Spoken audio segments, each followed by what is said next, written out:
It's all of it, and it's all happening all of a sudden. So we've seen cloud computing. Everyone wants to put all your photos and your files up in the cloud. That's driving data centers, a lot of data centers.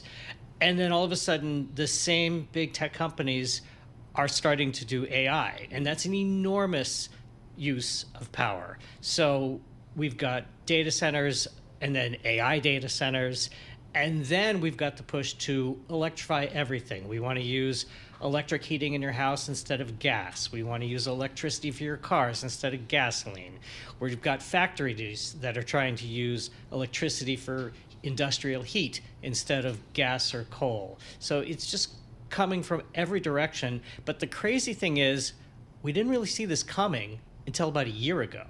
So the utilities that build power plants, which takes years, weren't really planning for it that effectively. So now there's a potential looming shortage of electricity. Which makes me wonder, should we just stop talking about the promise of AI and basically, because we're not going to have enough power to meet the demand, should we just stop it already? Because the expectations, the euphoria is not going to be able to be met so easily or quickly.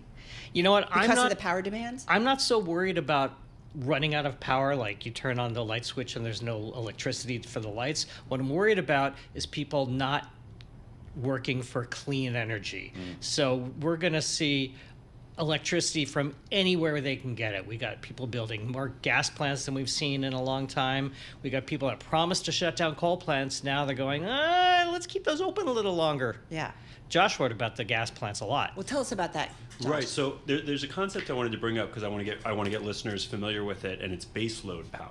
So the deal with wind and solar power is that it's intermittent, right? It's when the wind is blowing or when the sun is up. And it's very complicated to arrange a grid with a lot of clean energy sources because you have to balance the grid at all times. And when people wake up in the morning, they need the electricity running so they can run their appliances and get ready for their day. And sometimes if the sun isn't up at that point, that makes it tougher.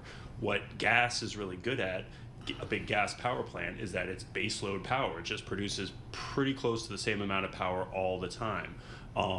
Gas also produces carbon, which makes it a climate issue, which is what Will's talking about. But we had the CEO of GE Vernova in recently, and he basically says, our wind sales are pretty flat, but our gas business is going bananas because they build the big gas turbines that power plants use to generate the power, and they've increased manufacturing, and they're selling huge amounts of these gas turbines because that's what data centers want. He told us, nobody's planning for anything other than 24/7 power usage.